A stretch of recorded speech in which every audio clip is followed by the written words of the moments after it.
Can you hear me? All right.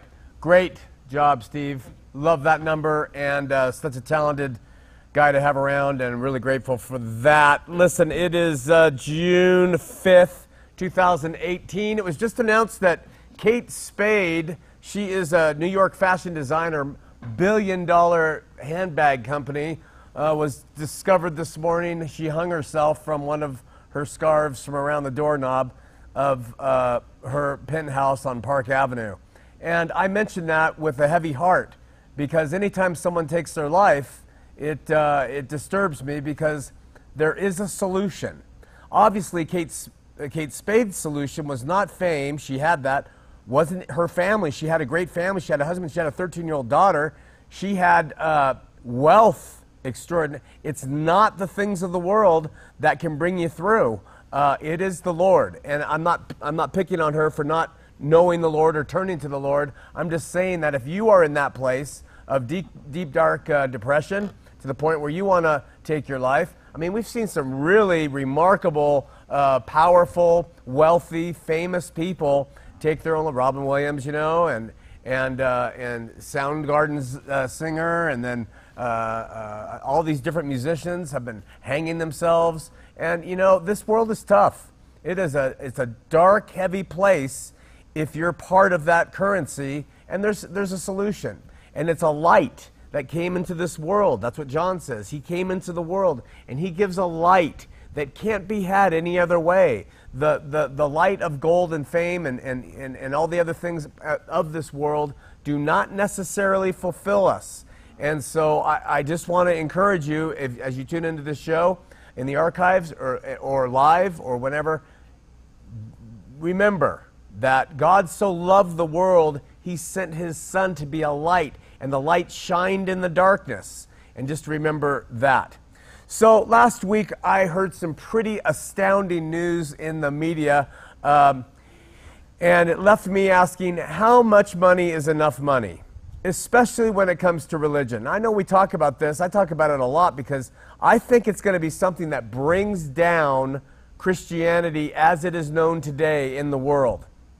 The first revelation, which many of you may or may not be aware, is a researcher from one of the wikis says that from some pretty astute research, the LDS Church, Mormons, have $31 billion investment portfolio. $31 billion, that's just the money like you might have an IRA or some money in your savings for your retirement. Well, it's just their investment money. That's not real estate, that's not other tangible assets, it's just their investment money. $31 billion. You know, if they only got 5% on that money, they would get a daily yield of about $5 million. A daily yield of $5 million. That's just from the interest on that money if at 5%, and you know that they're going to get much more than that. So, yet they continue to place their membership under tithes. 10%. Give more. Give this offering. Give that offering. Give to this cause. Give money. And that ties into what we opened up with some very wealthy people having money, but it doesn't do it. That's not what this is about. Then we have this yokel, name it and claim it pastor, two of them actually, but one that stands out. He has owned 3 planes in the past, and he has come out and he's told his supporters this past week that God told him he needs to have a $56 million plane. Now, what are people who are sitting in their chairs who make, you know, a couple $100s a week, and they work hard, and they're not making much money, and they look at this, how long are we going to put up with that? And then what will happen as we continue to tie money to God and Jesus and church?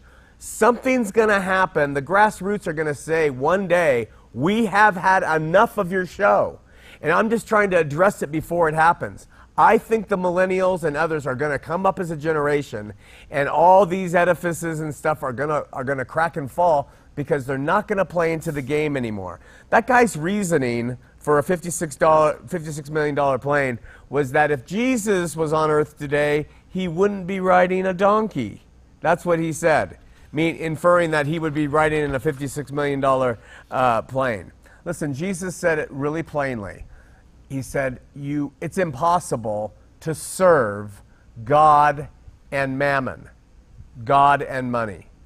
You cannot. He says you'll love the one, you'll hate the other, and so you can't serve two masters.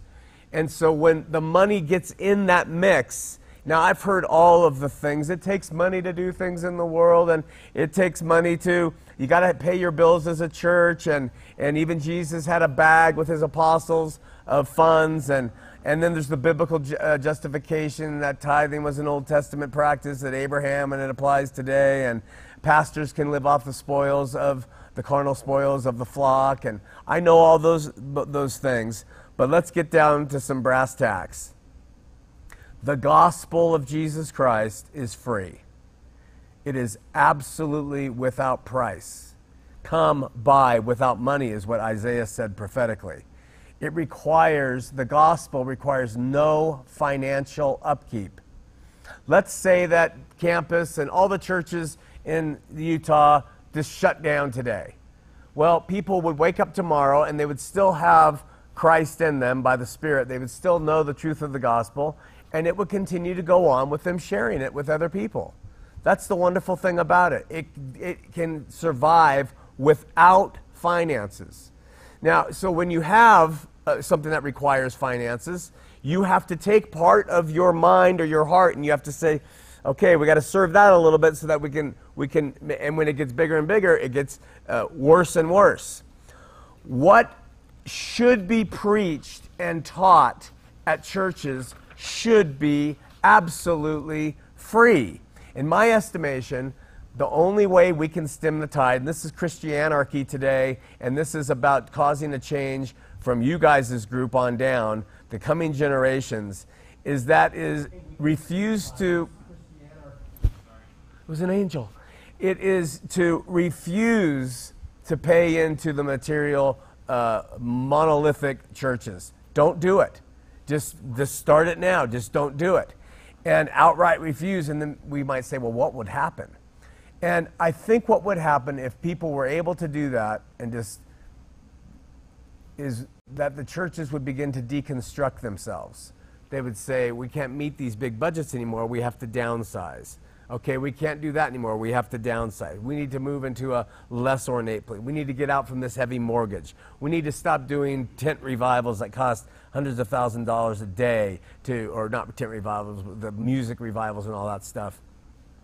So I'm talking about refusing pastors and preachers who are asking or even demanding in the name of God from a pulpit for your money. That's the thing. I'm not saying that if you're in a position and you are inclined to give by the Spirit to support a church and what they're doing, whatever, that's between you and God. But I'm just saying if you have a person of power who is saying, give to us, the church, so that we can share the gospel, I would suggest that is a problem. And, here's the thing, and we're going to wrap it up with this. It's a pastor's job to get congregates to learn to trust God. If a person comes to a pastor and says, my son's in jail and I just don't know what to do, and the pastor's job is to help that person and help the son learn to trust God with the situation and to rely on God. If someone comes to them and says, I have this problem, it's the pastor's job to say, walk in faith, trust God. I have a moral problem. It's the pastor's job to tell them, did Jesus pay for your sin? Trust in Jesus with your moral problem. He will help you overcome your moral problem. That's the pastor's job. It's the pastor's job for themselves to live by that. So when they have a problem with maintaining the finances of the church, the pastor should be the first one to trust in God, not rely on the arm of men.